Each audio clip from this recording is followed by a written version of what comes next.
오늘 하나님 말씀은 이사야서 41장 10절부터 13절까지의 말씀을 같이 보겠습니다.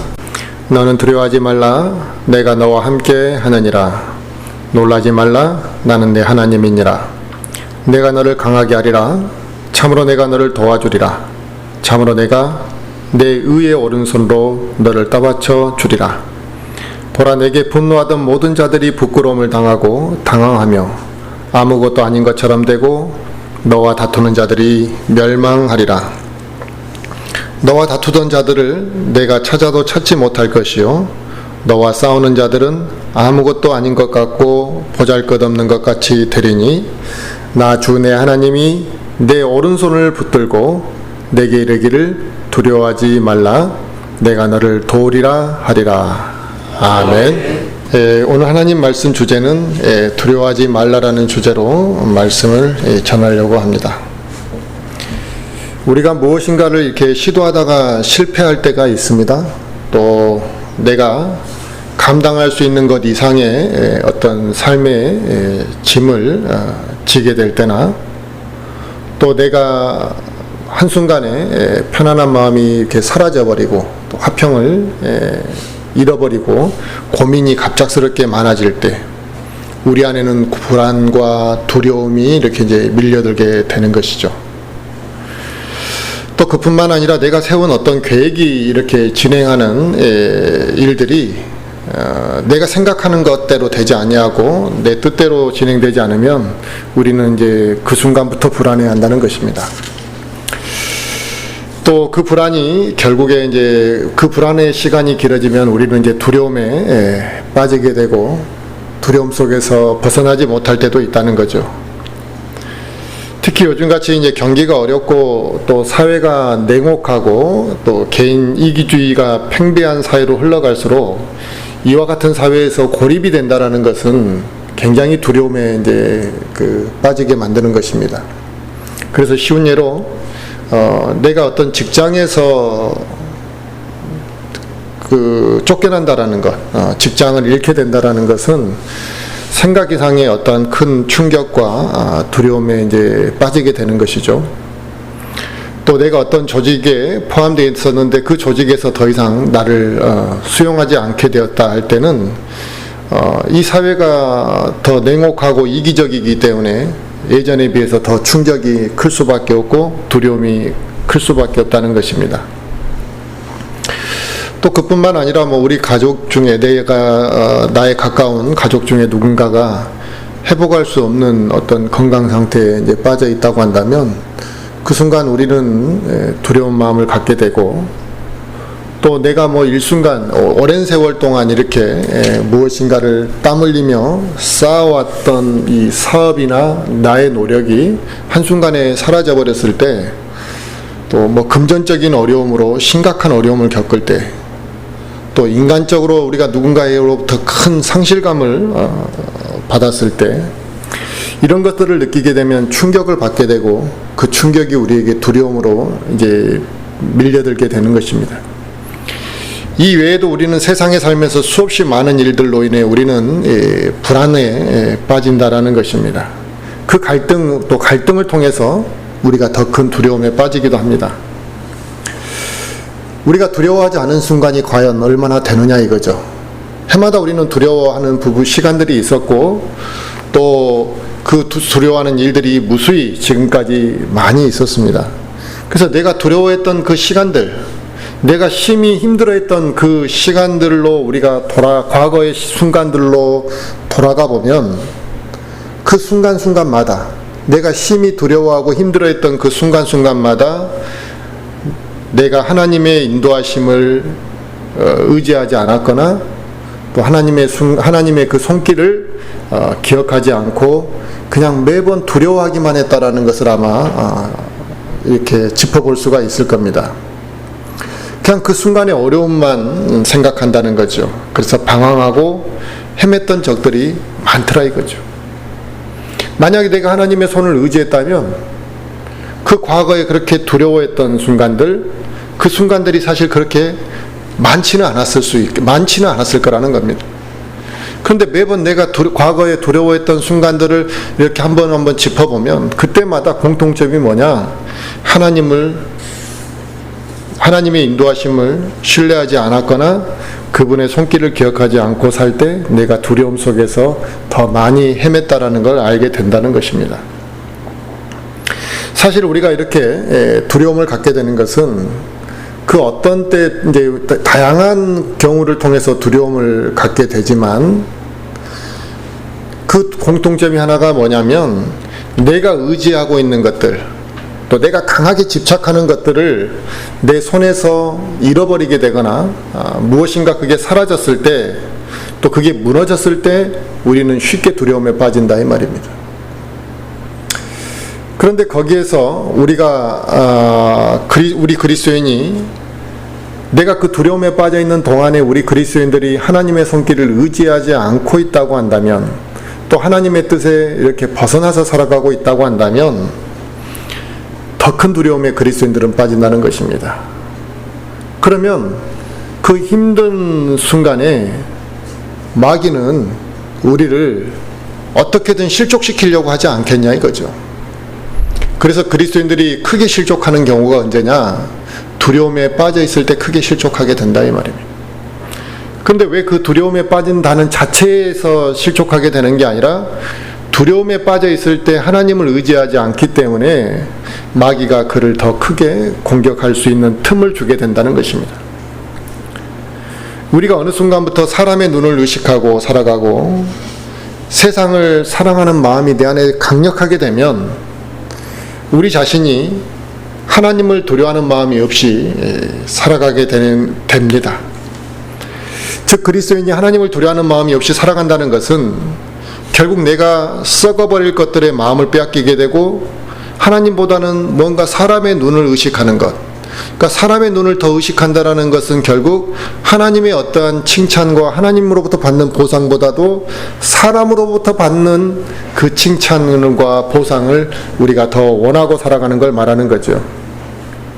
그래서 하나님을 두려워하는 마음이 없을 때 우리에게 나타나는 전형적인 모습은 뭐냐면 세상의 마음을 빼앗기고 사람의 눈을 의지하고 사람의 칭찬을 더 좋아하고 이렇게 살아간다는 것입니다.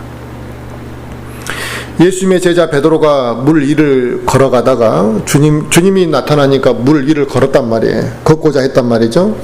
그런데 바람이 사나운 것을 보는 순간에 그 순간에 물속에 빠졌어요. 그런데 그때 베드로의 심정을 뭐라고 표현했냐면 그가 그것을 보고 두려워했을 때 물속에 빠졌다는 거예요. 그냥 뭐 바람이 부니까 물속에 빠졌던 건 아니다 이 말이에요. 베드로는 그렇게 생각했겠죠. 갑자기 바람이 부니까 내가 물속에 빠졌다고 생각할지 모르지만 하나님은 정확하게 그가 두려워했고 그 순간 빠졌다라고 말씀하시고 있습니다. 주님이 바로 그 앞에 계셨죠. 그런데 베드로는 주님을 바라보는 게 아니라 처음에는 주님을 바라보고 몇 발짝 걸었죠. 그런데 주변의 상황에 민감하게 의식하는 순간에 두려워하고 두려움에 빠졌다라는 것입니다. 우리도 이 세상의 모든 일을 주관하고 계시고 인도하시는 그 하나님이 내 곁에 계심에도 불구하고 우리가 그분만을 바라보고 그분만을 의지하고 가는 것이 아니라 그분을 눈앞에 두고도 세상 일을 더 염려한다는 것입니다. 이 세상의 마음을 더 빼앗긴다는 것입니다. 하나님과 나와의 교제 속에서 민감하게 반응하는 것이 아니라 세상의 문제에 민감하게 우리가 반응하게 된다는 것입니다. 근데 그럴 때마다 우리는 어떻게 되느냐? 베드로와 같이 바로 몇 발짝 걷지 못하고 물속에 빠져버린다는 것입니다. 바로 그와 같은 우리가 삶을 살게 되면 하나님의 능력과 인도하심을 체험할 수가 없게 되는 것입니다. 그런데 얼마나 많은 그 교회 다니는 사람들이 보면 주변의 그런 어려움들, 주변의 그런 상황들을 이겨내지 못하고 항상 염려를 달고 다닌다는 것입니다. 교회에 와서 하나님으로 내가 세상에서 승리하는 것을 이야기하는 사람들은 많지 않습니다. 대부분이 뭐냐? 징징대고 고민하고 염려하고 그저 나를 위로해 주세요. 이런 사람들만 모인다 이 말이에요. 물론 위로해 줘야죠. 그러나 어떨 때 한 번씩은 최소한 승리의 이야기도 있어야 될 거 아니에요. 교회 나와서부터 교회를 그만 다니는 순간까지 계속 고민과 염려만 이야기하지 승리를 말하지 못하는 사람들이 있습니다. 바로 이게 두려움에 빠져 있는 거거든요. 두려움에 빠져서 영적 생활이 무너져 가고 있는데 자기는 지금 두려움에 빠져서 영적 생활이 무너져 가고 있는지도 모른다 이거예요. 그냥 나는 고난받고 있다 이 생각만 한다 이 말이에요. 내가 지금 이런 상황이니까 좀 좋아지면 내가 신앙생활을 잘할 수 있겠지. 이런 것들이 없어지고 나면 내가 교회를 잘 다닐 수 있겠지. 이렇고 힘들고 복잡한 문제가 있으니까 이게 좀 해결되고 나면 내가 그때 교회 나가겠다. 이렇게 말하는 그런 연약한 그리스도인들이 의외로 많이 있습니다. 근데 이 사람들의 근본적인 문제들은 뭐냐? 이런 그리스도인들의 근본적인 문제는 믿음이 없기 때문에 그런 거죠. 믿음이 없기 때문에 두려움을 극복하지 못하고 하나님과 멀어진 상태를 계속 유지하고 아니면 더 멀어져 가면서 신앙생활을 하고 있다는 것입니다. 그러나 성경은 우리에게 뭐라고 말씀하셨냐면 세상을 두려워하지 말라 이거예요. 오직 하나님만을 두려워하라 이거죠. 하나님께서는 하나님이 이끄시는 전쟁들, 그러니까 하나님이 이제 지시해서 하게 되는 전쟁들이 있잖아요. 그런 전쟁에 동참할 수 없는 자들, 그런 자들을 하나님께서 구별해서 말씀하신 적들이 있습니다. 그러니까 아무나 다 막 모아가지고 그렇게 하나님께서 그냥 그 전쟁을 하려고 하셨던 것이 아니라 그냥 너희들은 빠져라, 이러이러한 사람은 빼버려라, 이렇게 말씀하신 적이 있다. 신명기 20장을 우리가 한번 참조하겠습니다. 신명기 20장.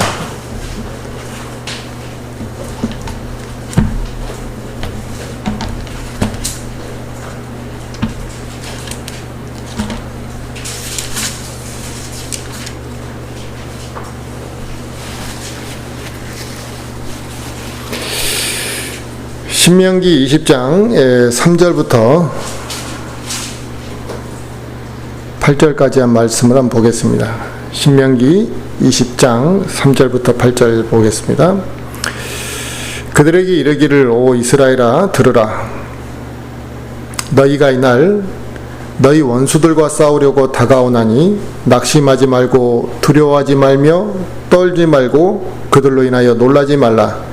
주 너희 하나님은 곧 너희와 함께 가시고 너희를 위하여 너희 원수들을 치시며 또 너희를 구원하시는 그분이시니라 할지니라.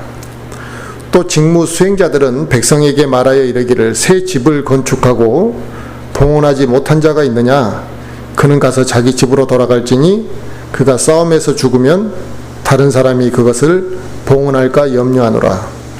포도원을 만들고 그것의 열매를 아직 먹지 못한 자가 있느냐? 그도 가서 자기 집으로 돌아갈지니 그가 싸움에서 죽으면 다른 사람이 그것의 열매를 먹을까 염려하노라. 아내와 정혼하고 그녀를 취하지 못한 자가 있느냐? 그는 가서 자기 집으로 돌아갈지니 그가 싸움에서 죽으면 다른 사람이 그녀를 취할까 염려하노라 하고, 또 직무 수행자들은 백성에게 더 말하여 이르기를 두려워하며 낙심하는 자가 있느냐? 그는 가서 자기 집으로 돌아갈지니 그 형제들의 마음도 그의 마음과 같이 약해질까 염려하노라 하라 그랬습니다. 아멘. 지금 하나님께서 먼저 집을 지었는데 그 집이 이렇게 다 완성되기도 전에 한번 살아보지도 못하고 전쟁에 온 사람들은 그냥 돌아가라 이렇게 이야기했습니다. 또 자기 땅을 경작하고 포도원을 경작했는데 열심히 씨를 뿌리고 잘 가꿨는데 열매가 나기 직전에 이렇게 이제 전쟁에 참여한 사람이라면 그 열매를 거두지 못한 사람들은 집으로 돌아가래. 결혼을 약속하고도 결혼한 사람을 앞에 두고 이제 결혼을 막 앞두고 있는데 전쟁터에 나온 사람들은 그냥 돌아가라. 그리고 네 번째로는 두려움에 빠진 사람들은 집으로 돌아가라. 하나님께서 이 이끄시는 전쟁에 하나님께서 함께 하실 것이고, 하나님께서 함께 하신다라는 것은 승리가 보장되는 것을 말하는 거잖아요. 그런데 세상의 염려 가운데 있는, 세상의 그 염려에 붙잡혀 살아가는 사람들, 세상에 미련이 남아있는 사람들, 두려움 가운데 있는 자들, 이런 자들은 하나님이 수행하려고 하는 그런 전쟁에 필요치 않는 자들이니까 돌아가라, 지금 그 말이에요. 우리는 어떻게 어중이 떠중이들 막 다 모아두려고 한다는 거예요. 그러니까 하나님의 교회도 마찬가지죠. 하나님의 능력을 의지한다면 온전히 한 사람이 있더라도 하나님을 바로 섬기는 그 성도를 만들고 그 성도가 한 사람 한 사람 늘어나기를 바라야 되는데, 지금 교회들 보면 다 어중이 떠중이들 막 모아놨잖아요. 구원을 받았는지 안 받았는지 의심이 안 되고, 괜히 구원받았는지 물어보다가 상처받을까봐 말도 못하고, 교회를 몇 년을 다녔는데 목사가 그 사람 구원받았는지 물어본지 않는 교회도 수없이 많다 이거예요. 그걸 정상적으로 생각한대. 구원을 점검하는 것을 싫어하는 시대가 요즘 시대 아니겠습니까? 그리고 교회 생활을 하기 싫어가지고 막 하는데, 교회 와서 잠만 자고 하는 것도 없는데 아이고 상처받을까봐 괜찮다고 내버려줘. 그건 예배가 아니에요. 하나님을 얼마나 우습게 알았으면 그런 행동들을 하겠냐 이거죠. 지금 하나님께서는 전쟁을 이기지 못할까봐 어떻게든 전쟁에 한 사람이라도 더 끌어들이더라고 이렇게 말씀하지 않으시잖아요. 우리 인간이 이끄는 전쟁에는 도망가는 한 사람이라도 붙잡아 와서 더 전쟁에 참여시키고 그 전쟁을 어떻게든 수행하게 만들려고 하지만, 하나님은 그렇게 말씀하시지 않았다. 하나님께서 이끄신 전쟁에서 승리가 보장되어 있었지만 세상 염려 가운데 붙잡혀 살아가는 자들과 세상에 미련이 남아있는 자들과 두려움 가운데 있는 자들, 이런 자들은 군사로서 필요가 하지 않았다 이 말입니다. 하나님께서 이끄시는 전쟁은 사람의 숫자가 많다고 이기는 전쟁이 아니었기 때문에 그렇습니다. 하나님께서 원하시는 것은 적은 숫자라 할지라도 하나님 앞에 헌신되어 있고 용기와 충성심이 있는 그러한 군사를 원하셨다 이 말이죠. 그런 군사들이라면 하나님께서는 원수가 누구이든지 간에 그들과 싸웠을 때 승리로 이끄실 거라는 확신을 가지고 그들은 전쟁터로 뛰어들었을 거라는 겁니다. 우리가 싸우는 영적 전쟁, 지금 이 시대에 우리가 하나님을 섬기는 것도 마찬가지입니다. 내가 하나님 앞에 헌신되어 있고 내가 하나님을 뜨겁게 사모한다면, 하나님께서 함께 하신다라는 그 확신을 내가 가지고 살아간다면, 그런 사람의 삶 속에는 당연히 삶의 승리가 있게 된다는 것입니다. 그래서 그리스도인들이 세상에서 막 나약하게 살아가는 것, 이게 정상적인 게 아니에요. 하나님께서 함께 하실 것이라는 확신을 가지고 있는 그런 사람들에게 하나님께서는 함께 하실 것이고 그의 삶을 승리하는 삶으로 이끄실 것이라는 겁니다. 그래서 영적 전쟁을 수행할 때마다 승전보를 울릴 거라는 거죠. 그런데 승전보를 울려야 되는데 맨날 전쟁에서 실패한 이야기만 한다 이 말이에요. 나는 이래서 또 전쟁에서 졌고 또 저래서 전쟁에서 졌고, 심지어 자기가 전쟁에서 지고 있는지도 모르는 사람도 있다는 거죠. 비참한 현실이죠. 그러므로 두려워하지 아니하는 자들, 하나님께서 함께 하실 것이라는 것을 믿고 일하는 자들, 뜨거운 열정을 가지고 하나님을 섬기기를 원하는 자들, 이 사람들을 지금 이 순간에도 하나님께서는 원하시는 것입니다. 과거 그 시간에만 원하셨던 게 아니라 하나님께서 원하시는 이 군사와 일꾼의 스타일은 이런 사람을 원하시는 것입니다. 그래서 사도 바울은 너희는 굳게 서서 흔들리지 말고 항상 주의 일을 넘치게 하라 그랬습니다. 그러면 너희 수고가 주 안에서 헛되지 아니하는 줄 너희가 안다. 너희도 안다 할 거라. 너희도 알 거라는 게 뭡니까? 확신이, 그런 열정과 두려워하지 않는 사람이 그런 것을 믿음으로 하는 것이지, 자기 자세가 불안하면, 자기 자신부터가 불안하면 이렇게 해서 내가 안 되면 어떡하지, 이런 생각부터 먼저 한다 이거예요. 그러면 일을 넘치게 하지도 못할 뿐만 아니라 지금 자기가 하고 있는 수고가 주 안에서 헛될 거라고 생각한다는 거예요. 이러다가 안 될 것 같은데 이런 생각한다 이거예요. 하지만 굳게 서서 흔들리지 않는 자들은 주 안에서 넘치게 일을 할 것이고 또 그 수고가 헛되지 아니하는 줄 자기 자신도 알 거라니까요. 그러므로 이 세상에서 어려운 일이 닥쳤을 때 우리에게 필요한 건 두려워하지 않는 마음이 필요합니다. 두려움이 나에게 밀려든다면 주님을 의지하고 주님을 바라보시기 바랍니다. 만약 영적 전쟁을 수행하는 그리스도인이 두려움에 빠져 있다면 그 사람은 더 이상 군사로서의 임무를 정상적으로 수행할 수 없다라는 것이 신명기 20장에서 아까 말씀하신 부분입니다. 그래서 하나님께서는 디모데후서 1장 7절에 하나님께서 우리에게 두려워하는 영을 주지 아니하셨다 이렇게 말씀하시고 있습니다. 권능과 사랑과 건전한 생각의 영을 주셨다라고 말씀하십니다. 그런데 내가 구원받았는데 두려워하는 마음속에 항상 파묻혀 살아가고 그 물러나는 마음속에 항상 있다면 그 마음을 누가 준 거냐 이거예요.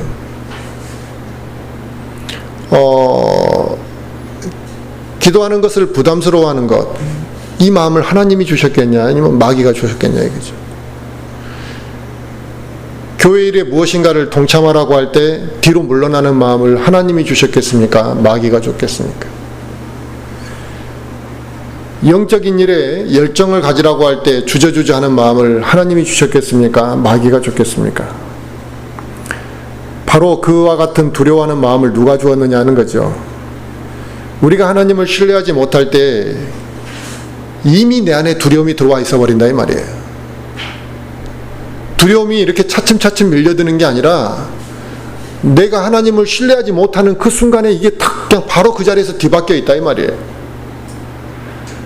내가 두려워하고 있는 것들과 과거에 두려워했던 일들을 한번 우리가 생각해 보면 그때마다 내가 얼마나 하나님을 신뢰하지 않고 있었는지를 알 수 있습니다.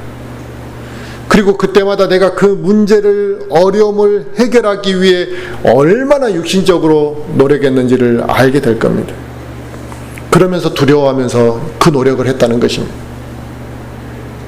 이처럼 두려움은 하나님과 나와의 관계를 멀어지게 만들고 그 두려움에 휩싸이게 되면 나를 무기력하게 만드는 것입니다.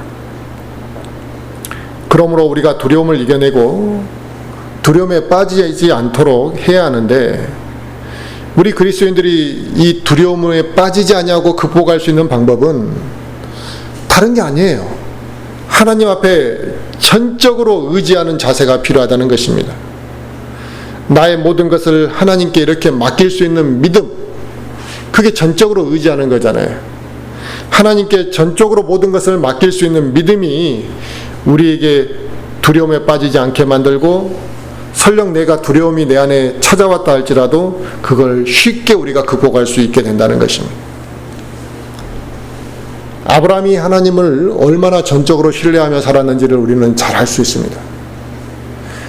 하나님을 신뢰한다라는 것이 무엇인지, 전적으로 신뢰하는 것이 무엇인지를 알고 싶다면 아브라함이 어떻게 살았는지를 곰곰이 읽어보면 압니다. 요셉이 하나님만을 의지하며 살았던 모습의 아주 전형적인 모습이거든요. 뭐 예수님은 말할 것도 없고요. 그래서 어떻게 사는 게 하나님을 신뢰한 것인지 요셉의 일대기만 그대로 우리가 읽어보고 이해한다면 뭐 100% 그걸 그 요셉이라는 인물을 통해서 우리는 배울 수 있습니다.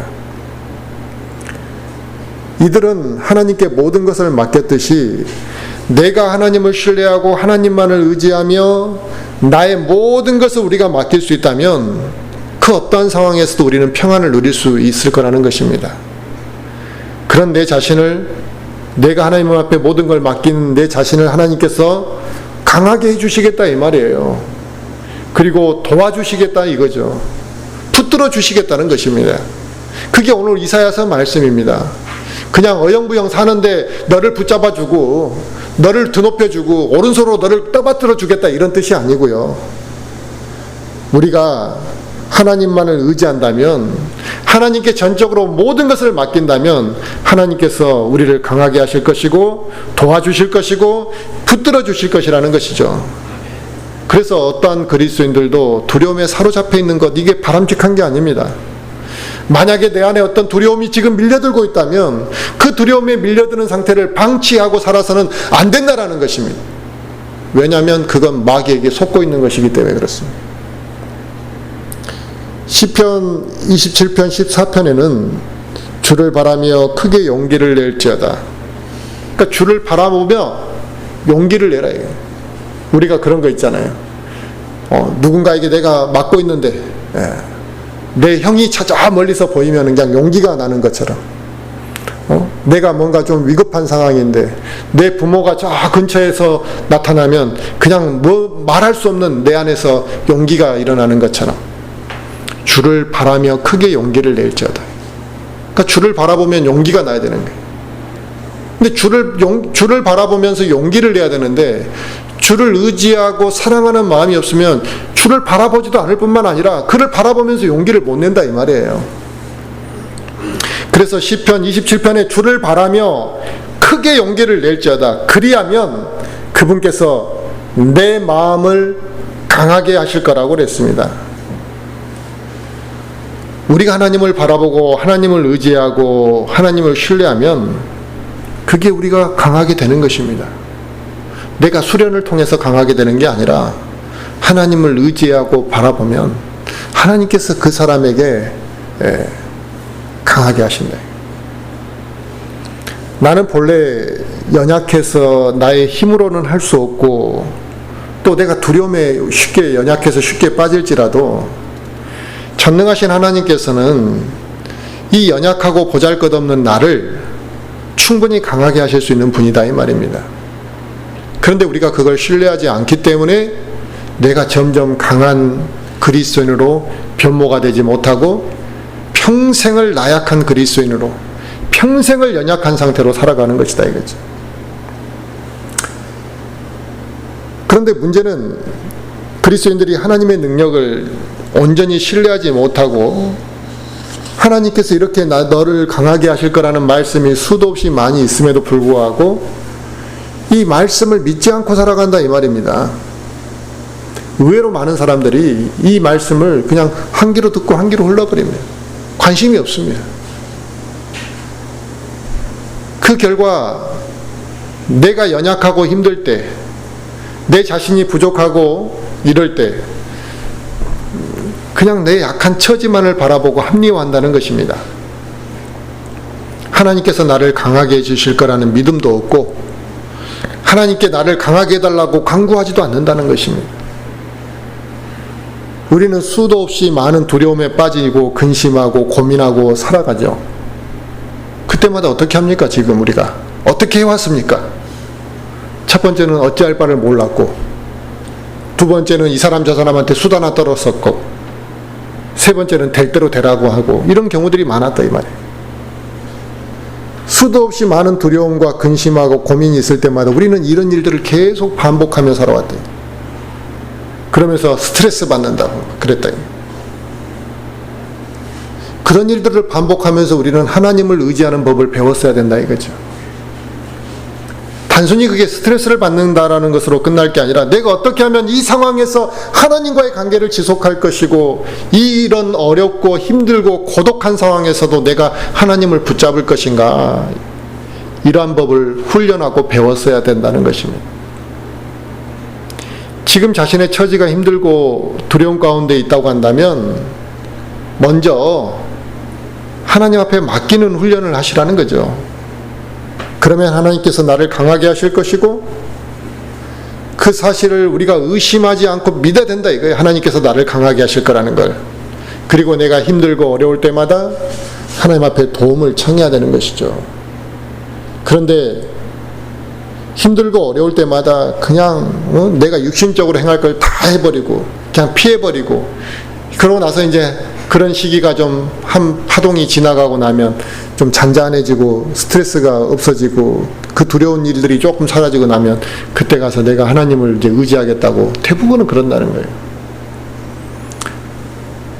지금 나에게 있는 제일 큰 고민이 무엇입니까? 분명히 지금도 우리한테 고민이 있다면 지금 무엇이 나에게 지금 제일 큰 고민이냐 이거예요. 또 지금 나에게 제일 필요한 것이 있다면 무엇이겠습니까? 그렇다면 분명히 나에게 제일 큰 고민이 있고 지금 내가 제일 필요로 하는 부분이 있다면 하나님께서 나의 그 고민과 나의 필요를 내가 그렇게 간절히 필요로 하는 걸 아실까요? 모르실까요? 분명히 하나님께서는 내가 매일같이 고민하고 살아가는 그 고민과 내가 필요로 하는 그 필요를 분명히 알고 계시겠죠. 어떻게 보면 나보다 내 자신에 대해서 더 잘 아시는 분이기 때문에 하나님께서 다 알고 계시고 심지어 준비하시는 부분도 있을 수 있습니다. 그래서 언제나 그분께서는 제일 좋은 것으로 나를 도와주시고 내가 힘들고 어렵고 낙심하는 가운데 있을지라도 그 힘든 시기를 극복할 수 있도록 힘을 주시는 분이시다 이 말이에요.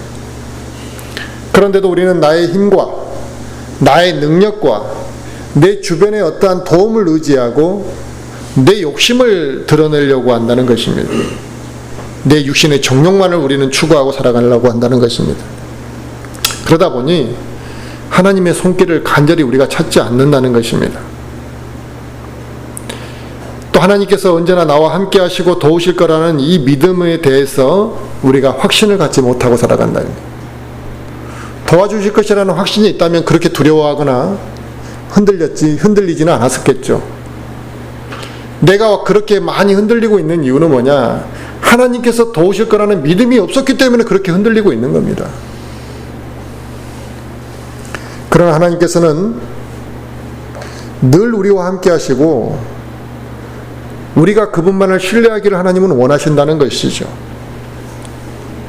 그래서 내가 손만 내밀면 하나님께서 내가 낙심 가운데 있을지라도 우리를 위로해 주시고 붙잡아 주실 것이고, 내가 하나님의 손을 내밀면 방황하는 가운데 있을지라도 하나님께서 우리를 인도하실 것이라는 것입니다. 하나님께서는 분명히 뭐라고 약속하셨습니까? 내가 너를 도와주리라고 약속하셨습니다. 그런데 문제는 우리가 그것을 믿고 있느냐, 그 말씀에 확신을 갖느냐의 문제지 하나님의 능력의 문제는 아니다 이런 것입니다. 내가 생각할 때 모든 것이 가능하다고 느껴졌을 때 그때서야 하나님을 의지하는 것, 이건 믿음이 아니죠. 이건 믿음이 아닙니다. 지금 나의 상황이 매우 어렵고 누구도 도와줄 수 없는 상황이라 할지라도 하나님께서는 도와주실 것이라는, 하나님의 오른손이 나를 붙들고 세워주실 것이라는 그때에 믿는 것이 믿음인 거죠. 이걸 의심 없이 믿는 것이 우리에게 필요합니다. 그러므로 어떠한 상황에서도 두려움에 빠지지 말고 하나님께서 나를 도우시고 어려움 속에서 나를 극복해 주실 분이라는 것을 우리가 절대적으로 믿어야 된다는 것입니다. 이스라엘을 지배하던 그 이집트 파라오에게 주 하나님께서 말씀하시기를 내 백성이 가게 하라, 이렇게 모세가 하나님의 말씀을 전했단 말이에요. 갑자기 뜬금없이 어떤 한 인간이 찾아오더니 이 세상에 절대적인 왕권을 갖고 있는 사람에게 주 하나님이 말씀하셨는데 하나님이 자기 백성 저리 가라고 그렇게 보내라고 말씀하셨다는 것이에요. 왕이 들을 때는 어이없는 이야기지만 그게 하나님의 명령이셨기 때문에 그 일은 반드시 이루어지는 것이고, 하나님께서 또 인도하시면 그 왕이 아무리 반대하고 거부한다 할지라도 안전하게 이행된다는 사실을 우리는 볼 수 있습니다. 그러므로 우리의 인생의 거센 풍파가 밀어닥친다 할지라도 하나님께서 붙드시면 그 풍파로 인해 우리가 흔들릴 이유가 없는 것이죠. 실족할 이유도 없는 것입니다. 하나님이 붙들고 계시는데 우리가 왜 실족을 하냐 이게. 어린아이가 엄마의 손과 아빠의 손을 꼭 붙잡고 있으면 고민을 하지 않는다 이거예요. 그 순간 마음이 편해지고 너무나 행복한 마음으로 그냥 똑바로 걸어간다 이거예요. 응? 심지어 자기를 그 앞날에 뭐 위험한 일이 있을지라도 그걸 걱정하지 않는다 이거예요. 우리의 인생도 하나님의 도우심의 손길을 의지해서 하나님이 나를 붙들고 계시면 세상 풍파와 원수의 공격과 세상의 어려움이 나에게 닥칠지라도 우리가 쓰러지지 아니할 거라는 것을 믿고 안정감을 갖고 우리가 걸을 수 있어야 된다는 거죠. 우리가 지금 살고 있는 이 광주라는 지역에서 나에게 광주 지리를 다 모른다면, 내가 북구에 살고 있으면 북구에 살고 있다면 그 북구, 남구에 살고 있다면 그 남구에서 누가 나에게 그 길과 방향을 안내해 주어야만 하는 가이드가 필요하지 않습니다. 눈 감고도 갈 정도니까. 내가 살고 있는 지역에 누가 오른쪽으로 가세요, 또 왼쪽으로 가면 뭐가 있어요, 이렇게 말 안 해줘도 된다 이거예요. 내가 모든 길에 익숙하고 모든 것을 잘 알고 있기 때문에 그런 거죠. 하지만 지금 당장이라도 내가 처음 나가본 외국에 말이 통하지 않는 지역, 한 번도 가보지 않은 모든 게 새로운 지역으로 내가 딱 가게 되면 그 발을 내딛는 순간에 우리는 긴장하게 되는 겁니다. 말도 안 통하지, 어디가 어딘지도 모르지, 혼란이 된다, 막막하다 이게. 이리저리 가다가 길을 잃을까봐 두렵고 어찌할 바를 몰라 하는 거죠. 그런데 그 순간에 신뢰할 만한 가이드가 나를 인도해 준다면, 내가 처음 나가본 그 외국, 말이 통하지 않는 그 외국에서도 나는 믿고 그 사람을 따라갈 수 있다 이거예요. 그러면서 우리는 어떻게 해요? 즐겁게 여행을 할 수 있다는 것입니다. 그 가이드 한 사람 때문에. 마찬가지로 내 인생에서 내일 일, 내 앞날을 알 수가 없고 내일 무슨 일이 일어날지 우리는 알 수 없습니다. 우리는 수많은 계획을 세우고 계획을 확고하게 세우지만 그 계획이 완성된다라는, 또 이루어진다라는 확신을 우리가 할 수도 없잖아요. 그런 불확실한 가운데 우리가 살아가기 때문에 항상 고민하고 우리는 불안해하는데, 믿을 수 있는 가이드처럼 하나님께서 내 인생의 가이드가 되시고 그분을 믿고 우리가 쫓아간다면 그 막막한 인생을 살아가는 가운데서 우리가 즐겁고 행복하게 살아갈 수 있다는 것이죠. 그러므로 내가 주님을 믿고 의지하며 어떠한 일을 열심히 하고 있다고 한다면 그 사람은 더 열심히 일을 할 거라 이거예요. 주님을 믿는 마음 때문에.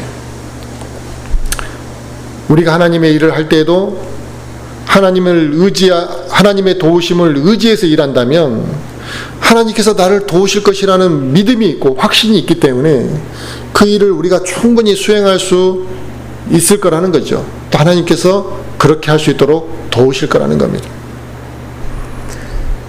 주의 일을 위해 수고하고 헌신하는 자들이 이 세상에 많이 있습니다. 근데 그들의 먹고 사는 문제를 하나님께서 책임져 주신다는 거죠. 근데 그걸 믿지 못하고 일하는 사람도 있겠죠. 그러나 그거에 대한 확신과 믿음을 가지고 일을 하느냐와 그 확신이 없이 일을 하느냐는 하늘과 땅 차이입니다. 하나님께서 자신을 믿고 일하는 자들의 필요를 채워주지 못할까봐 두려워한다면 그 사람은 하나님의 능력을 체험하기가 어려운 겁니다. 하나님은 분명히 그의 필요를 채워주시는 분이시라고 저는 확신합니다. 그 이유는 하나님께서 자신의 일꾼을 붙드시고 함께 하시기 때문에 그렇게 모든 걸 채우실 거라는 거죠. 그러므로 하나님의 일을 수행하는 자들은 하나님으로부터 공급받는 것과 또 하나님께서 함께 하시기 때문에 그 은혜를 체험하는 사람들이라는 거죠. 그래서 그들이 영적 전쟁을 수없이 많은 승리를 할 수 있는 것도 그와 같은 것이죠. 하나님으로부터 공급받고 하나님의 은혜를 체험하기 때문에 영적 승리가 더 많은 것이지, 그 사람이 세상에 지식이 많아서 영적 승리를 더 잘하는 것은 아니라 이거죠. 그러므로 우리 그리스도인들이 살면서 이 세상에서 쾌락을 추구하지 아니하고 또 내가 걸어가는 길이 외롭다고 두려워하거나 너무 외로워할 이유가 없습니다. 언제나 하나님께서는 나를 붙들고 계시고 하나님께서 주시는 위로와 평안이 더 크기 때문에 그렇습니다. 그래서 세상의 외로움과 고독보다 하나님이 주시는 위로와 평안이 더 크기 때문에 잠시 내가 고독함은 느낄지 모르지만 고독에 빠져 있지는 않을 거라는 거죠. 그러므로 우리가 두려워하지 아니하고 하나님만을 신뢰한다면 우리의 인생은 당연히 복된 삶을 살게 됩니다. 배교한 이 시대에 우리가 하나님의 말씀을 증거하고 한 사람의 혼을 이겨온다라는 것은 쉬운 일이 아니죠. 사실 우리가 복음을 전하는 게 예전에 비해서 많이 어려운 일입니다. 또 복음을 전하는데 방해받는 일이 많아졌습니다. 그래서 복음을 우리가 전하기가 쉽지 않음에도 불구하고 우리는 하나님의 능력을 믿기 때문에 복음을 전하는 것입니다. 심지어 여기가 공산화가 됐다 할지라도 하나님의 능력을 믿는다면 그 안에 복음이 역사할 것이라는 믿음을 가지고 우리는 복음을 전하는 것이죠. 이래서 복음을 못 전하고 저래서 복음을 못 전하는 사람들은 아마 이 땅이 공산화됐다면 아예 복음을 전하면 안 되는 것처럼 생각하겠죠. 하나님의 능력을 믿기 때문에 우리는 담대히 복음을 전하는 것이고, 설령 내가 당장 열매를 얻지 못할지라도 낙심하지 않는 것은 하나님께서 모든 걸 알고 계시기 때문에 거기에 합당한 결과를 주실 것을 우리는 믿기 때문에 조급해하지 않는 겁니다. 지금 내가 두려움 가운데 있다고 한다면 새 힘을 주시는 하나님을 먼저 의지하시기를 바랍니다. 하나님께서는 힘이 부족하지 않으시잖아요. 그리고 나의 필요를 모르고 계시는 것도 아니고 지금 나의 상황을 모르고 계시는 것이 아니고 그 문제를 방치하시는 분도 아니다 이 말입니다. 우리가 하나님을 찾는다면 하나님께서는 언제든지 얼마든지 우리를 도우실 수 있습니다. 내가 붙잡고 있는 세상의 염려와 또 세상의 미련과 세상의 고민들을 완전히 내려놓고 하나님을 온전히 의지하느냐의 문제가 우리에게 중요한 겁니다. 우리가 성공하지 못하고 실패할지라도 그 실패한 상황 속에서 하나님께서는 함께하고 계시는 겁니다. 우리가 쓰러져 있을 때에도 하나님께서는 내 상황을 알고 계시고 지켜보고 계신다 이 말이에요. 내가 누군가에게 상처를 입고 실패를 통해서 눈물을 흘리고 있을 때도 하나님께서는 그것을 알고 계시고 그 상황 속에서 함께하고 계시다는 것입니다. 그러므로 내가 외롭고 실패하고 힘들고 어려울 때 내 옆에 아무도 없고 도와주는 사람이 없는 것처럼 생각하지만 도와주는 사람이 없을지라도 도와주시는 하나님은 내 옆에 계셨다는 것입니다. 그런데 우리는 상황이 어려우면 주변에 아무도 없다고 우리는 단정 짓고 모든 걸 판단한다 이 말이에요. 사람들이 자기 옆에 도와주지 않으면 하나님도 자기를 도와주지 않는 것처럼 사람들은 생각합니다. 그래서 우리는 내가 눈물을 흘리고 상처 입었을 때 내 주변에 그 어떠한 것도 도움의 손길이 느껴지지 않을 때 너무 힘들어하지 말라 이거예요. 그 가운데도 하나님은 함께하고 계시기 때문에 그렇습니다. 이스라엘 백성은 낮에는 구름 기둥으로 밤에는 불 기둥으로 하나님께서 그들을 광야에서 인도하셨습니다. 바다의 한가운데를 통과하도록 하셨고 안전하게 그들이 다 건너도록 하셨습니다. 하나님의 손길에 부족함이 없었습니다. 마찬가지로 하나님께서 우리의 삶 가운데서 함께 하신다면 그 모든 것이 가능해진다는 것이죠. 그래서 하나님은 우리에게 말씀하시는 겁니다. 두려워하지 말라 이거예요. 내가 너와 함께 하기 때문에. 그러므로 우리의 모든 일들을 하나님께 맡기고 하나님께서 우리와 함께 하신다는 확신을 가지고 우리가 믿고 살아가는 것이 우리 인생의 굉장히 복된 삶입니다. 복된 행위입니다. 올 한 해도 우리가 살아오면서 수많은 일들을 겪었을 겁니다. 아마 기쁜 일도 있었고 또 슬픈 일도 힘들고 어려운 일도 있었을 수 있죠. 우리가 그런 과정들 속에서 얼마나 우리가 하나님을 의지하고 있었는지, 또 우리가 그 두려움을 하나님을 의지하며 어떻게 극복하고 살았는지, 내가 하나님을 의지하며 산다는 것이 어떤 열매를 맺었는지 한번 점검해 볼 필요가 있습니다. 내가 하나님을 의지하면서 맺은 열매가 과연 있는가? 그냥 우연찮게 그냥 내버려둬도 열매가 나는 그런 열매 하나 가지고 막 그것이 내 것처럼 이야기할 게 아니라 내가 하나님만을 의지하고 삶으로 인해서 열매 맺은 게 무엇이었는지, 내가 그때 왜 하나님을 의지하지 못했는지, 이런 걸 한번 점검해 볼 필요가 있다는 것입니다. 저와 우리 모든 지체들이 세상과 사람을 두려워하지 않고 하나님을 두려워하는 마음을 가지면 좋겠습니다. 우리가 이 세상의 일들로 인해 쉽게 두려워하고 또 그로 인해 하나님을 의지하지 못한다면 우리는 하나님이 주시는 그 평안을 누릴 수 없게 된다 이 말입니다. 그러므로 저와 우리 모든 성도들이 두려움에 빠지지 않고 항상 담대한 마음과 열정을 갖기 위해서는 온전히 하나님 앞에 모든 것을 맡기고 하나님의 도우심으로 내가 승리하는 삶을 살 수 있다는 확신을 가지셨으면 좋겠습니다. 기도하겠습니다.